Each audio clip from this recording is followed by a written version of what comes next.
আপনারা সকলেই কম বেশি অবগত যে গত 16 এপ্রিল এবং আমাদের রাজ্যে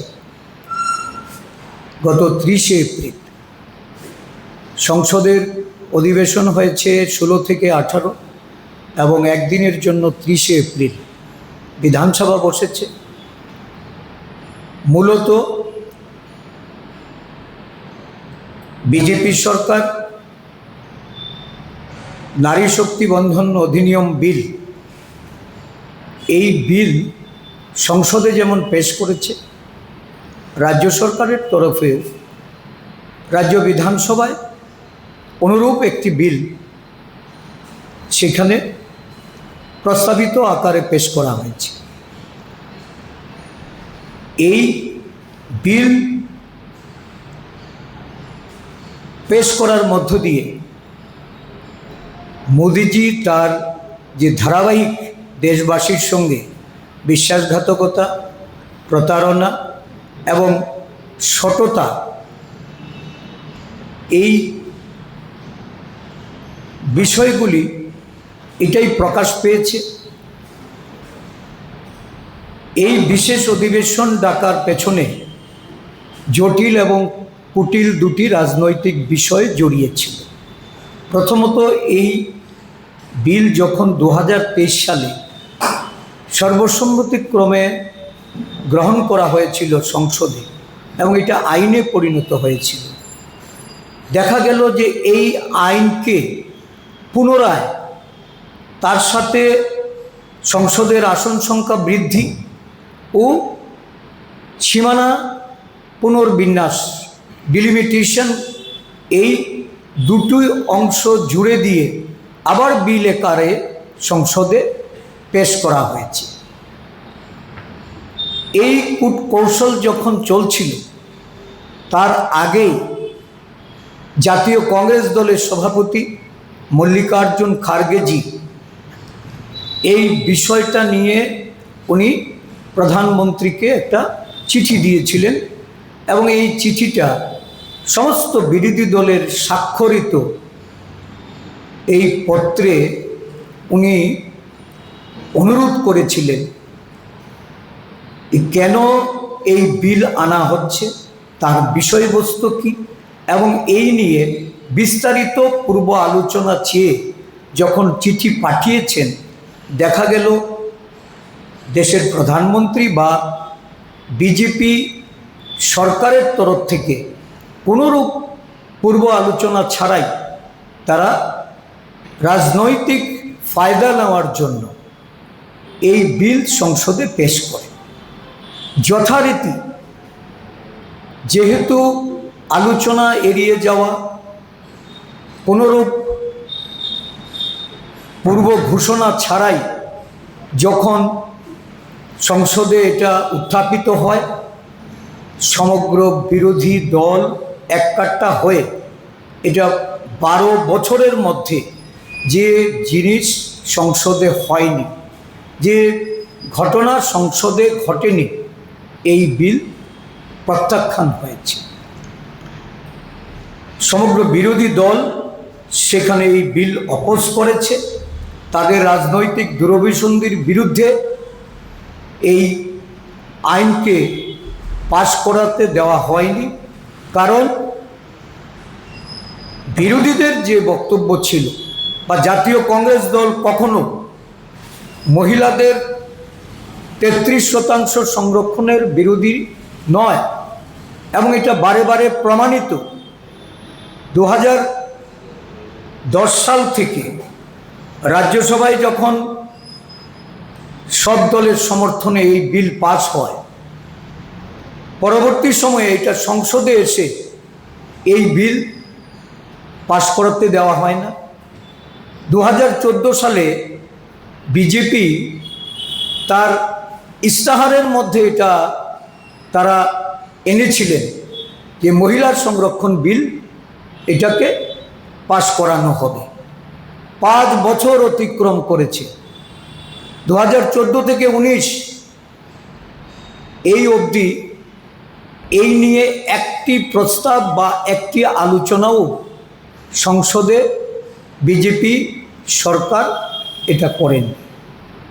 2019 সালেও তদ্রূপভাবে যখন 2014 সাল থেকে আরও বিপুল সংখ্যাগরিষ্ঠতা নিয়ে এই দল ক্ষমতাসীন হয়, 2014 সালে 2019 সালে এই দল ক্ষমতাসীন হয়ে নারী শক্তির কথা যারা আজকে বলছেন তারা কিন্তু ভাবেননি, তাদের কোনো প্রস্তাব ছিল না।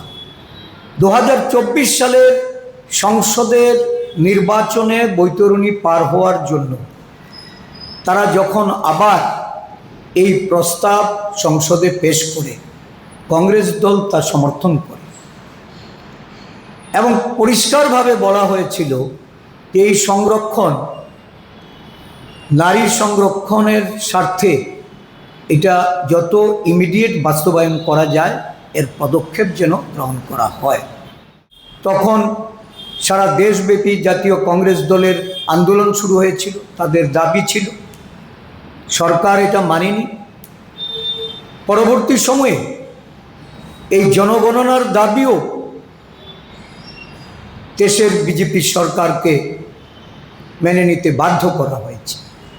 কিন্তু আমরা যখন লক্ষ্য করলাম যে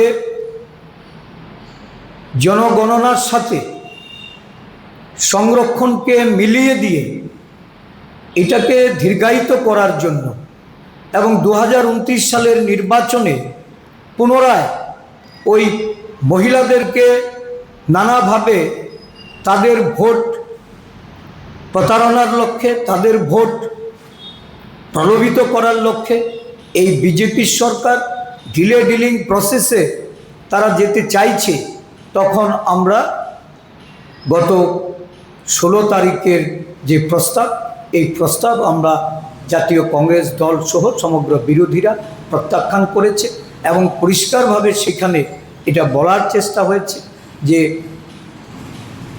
এট প্রেজেন্ট যে আমাদের 543 জন সদস্য সংখ্যা, এর মধ্যেই এটাকে বাস্তবায়িত করা এবং যেহেতু প্রিভিয়াসলি এই আইন পাস হয়ে গেছে, এখন নতুনভাবে তার সঙ্গে সংখ্যা বৃদ্ধি এবং ডিলিমিটেশনকে যুক্ত না করা, এই বিষয়টাকে আজকে সারা দেশব্যাপী বিজেপি সরকার জাতীয় কংগ্রেস দলকে মহিলা বিরোধী হিসাবে আখ্যায়িত করে বা মহিলা স্বার্থ বিরোধী, মহিলাদের ক্ষমতায়ন বিরোধী বলে আখ্যায়িত করে যারা আজকে প্রচার করতে চাইছে, আমরা জাতীয় কংগ্রেস দলের পক্ষ থেকে এই সম্পর্কে আমাদের পরিষ্কার বক্তব্য, যারা একসময় যাদের আইডিওলজিতে নারীদের কোনো ভূমিকা নেই, নারীদের প্রতি সম্মান নেই, যে আরএসএস দল যারা বিজেপির অভিভাবক, যার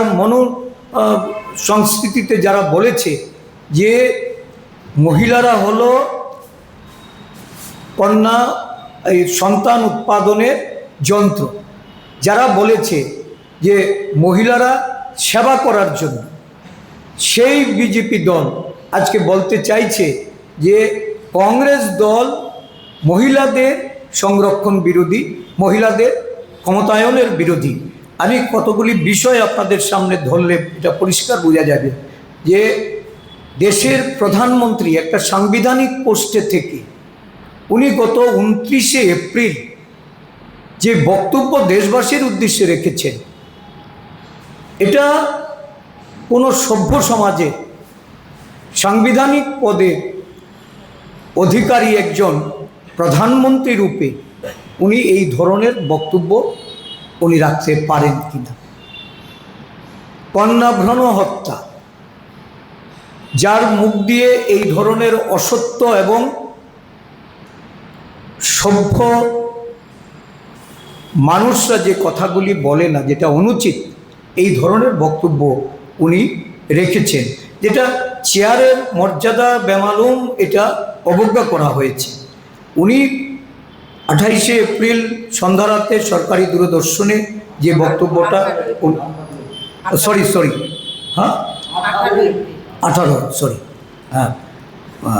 আমি এটা কারেক্ট করে নিচ্ছি, 18ই এপ্রিল সন্ধ্যারাতে যেটা বলেছেন, যেটা যাদের উদ্দেশ্যে উনি বলেছেন যে 29 মিনিট ব্যাপী যে ভাষণ উনি রেখেছেন, এটাতে উনি পরিষ্কার বলেছেন যে এই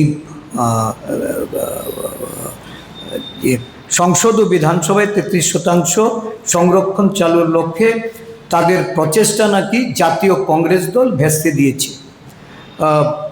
এই বিষয়ে উনি বলেছেন যে কন্যাভ্রম হত্যা এবং পাপ করার অভিযোগও উনি এনেছেন। দেশবাসীর অভিজ্ঞতা হলো যে এটা সকলেরই যায়, যাদের মূল্যায়ন হলো স্ত্রীরা, তাদের কর্তব্য হলো সংসার ও ঘরের কাজ সামলানো এবং স্বামীর কর্তব্য স্ত্রীকে রক্ষা করা, এই হলো তাদের মূল্যায়ন। তো স্বাভাবিকভাবেই আমরা মনে করি যে এটা শুধুমাত্র আমাদের এই দেশের জন্য, আমাদের মহিলাদের জন্য, যারা বারংবার এই বিলের সপক্ষে, যাদের আমরা সংসদের ভেতরে আমরা সমর্থন পাইনি এবং যারা এই বিল কার্যকর করতে বাধা দান করেছে, তারাই আজকে মহিলাদের জন্য তাদের মায়াকান্না তারা শুরু করেছে, তাদের বিরুদ্ধাচরণ করে নানা অপপ্রচার সারা দেশ জুড়ে তারা শুরু করেছে। এই অপপ্রচারের জবাব দেওয়ার জন্য আমরা রাজ্যের জনগণের কাছে যাচ্ছি। অদ্ভুত যে এখানে যেখানে এই বিল ওইখানে প্রত্যাখ্যাত হয়েছে। আমাদের রাজ্য বিধানসভায় আমি জানতাম যে একজন বিধানসভার সদস্য রূপে যদি ওইখানে গৃহীত হতো, তাহলে বিধানসভা এটা রেটিফিকেশনের জন্য আসতো। বিধানসভার 33% রিজার্ভেশনের জন্য এটা বিধানসভায় প্রস্তাব আনা হতো, কিন্তু দেখা গেল লোক দেখানো একটা বিশেষ করে মহিলাদের বিভ্রান্ত করার জন্য এই ধরনের প্রস্তাব এনে রাজ্যের মুখ্যমন্ত্রী, রাজ্যের পরিষদীয় মন্ত্রীরা তারা যে অসত্য ভাষণ এখানে তুলে ধরেছেন, এই অসত্য ভাষণের আমরা তীব্র নিন্দা করি। যারা এই ভাষণের মধ্য দিয়ে ইন্দিরাজিকে পর্যন্ত সেখানে টেনে এনেছেন এবং ইন্দিরাজির অবস্থান, কারণ এটা সকলেরই জানা যে রাজীব গান্ধী 1992 সালে 73rd এবং 74th অ্যামেন্ডমেন্টের মাধ্যমে দেশের নারীর সংরক্ষণ, লোকাল বডি লেভেলে যেমন নারীর সংরক্ষণ এটাকে সূচিত করা হয়েছে, এটা বাস্তবায়িত হয়েছে। আজকে সারা দেশে এই 33% জায়গায় কোনো রাজ্যে 50% মহিলারা তারা এই অধিকারে তারা সেখানে ক্ষমতায়ন হয়েছে এবং জনপ্রতিনিধিত্ব করছেন। ভারতবর্ষের সংসদে এবং বিধানসভাগুলিতেও সিমিলার সংরক্ষণ চেয়ে কংগ্রেস দল পদক্ষেপ বিভিন্ন সময়ে নিয়েছে, কিন্তু দেখা গেল যারা এক সময় ইন্দিরা গান্ধীকে পুঁজি করে ইন্দিরা গান্ধীর মতাদর্শকে কাজে লাগিয়ে আজকে অন্য দলে গিয়ে মন্ত্রিত্ব পেয়েছেন, যাদের অতীত ছিল ইন্দিরা গান্ধীর দলের, তাদের বলা চলে যে সমর্থন থেকেই যারা রাজনীতিতে উঠে এসেছেন, তারা আজকে ইন্দিরা গান্ধীর প্রতি এই ধরনের তির্যক মন্তব্য, সমালোচনামূলক মন্তব্য করছেন। এটা অত্যন্ত দুঃখজনক, নিন্দনীয়। আমি গভীর নিন্দা জানাই এবং এই বিষয়ে আরও তাদেরকে বলবো যে নারী সংরক্ষণ বিল যদি সাহস থাকে বিজেপি সরকারের, 543 যে সংখ্যা, এই সংখ্যার উপর নির্ভর করে এখনই করো, আজই করো, এই মুহূর্তে তোমরা করো, কংগ্রেস দল তোমাদের সমর্থন থাকবে। কংগ্রেস দল তোমাদের এই বিষয়ে তোমাদের পূর্ণ সমর্থন জ্ঞাপন করবে। মানুষকে নারীর প্রতারণা, নারীদের প্রতি অবমাননা, এটা দেশের মানুষ জনগণ দেখছে। ভারতবর্ষের বিভিন্ন রাজ্যে যেখানে বিজেপি দলের সরকার আছে সেখানে মহিলাদের কি অবস্থা, দলিত, পশ্চাৎপদ, আদিবাসী, সংখ্যালঘু মহিলারা সবচেয়ে বেশি নির্যাতিত। এই বিজেপি শাসিত রাজ্যগুলিতে। এটা এনসিপিআর এর রেকর্ডে এটা উঠে এসেছে। আমি বিশদ বলতে চাই না, আমি শুধু বলবো যে মহিলাদের প্রতি যে দায় দায়িত্ব কর্তব্য, এটা জাতীয় কংগ্রেস দল তার অতীতেও তারা এটা পালন করেছে, চেষ্টা করেছে মহিলাদেরকে ক্ষমতার মসনদে রেখে তাদেরকে কিভাবে এগিয়ে নিয়ে যাওয়া যায়। এর সবচেয়ে বড় প্রমাণ আমাদের এই জাতীয় কংগ্রেস দলের সভানেত্রী থেকে শুরু করে জাতীয় কংগ্রেস দল, দেশের রাষ্ট্রপতি, দেশের প্রধানমন্ত্রী, দেশের বিভিন্ন রাজ্যে রাজ্যে মুখ্যমন্ত্রী, রাজ্যপালদের দিয়ে দেশ পরিচালনা করেছে। তো নারী শক্তি বিরোধী বলে যদি চিহ্নিত করা হয়, তাহলে আরএসএসের যারা এই রাজ্যের বাইরে দেশের যারা অভিভাবক মেনে কাজ করেন, তাদেরকেই আমরা কাঠগড়ায় দাঁড় করাতে চাই। আমরা চাই আগামী দিন সংসদে অবিলম্বে এই নারী শক্তি বন্ধন অধিনিয়মকে তারা যেন এটাকে দূরে রেখে তারা যেন নারী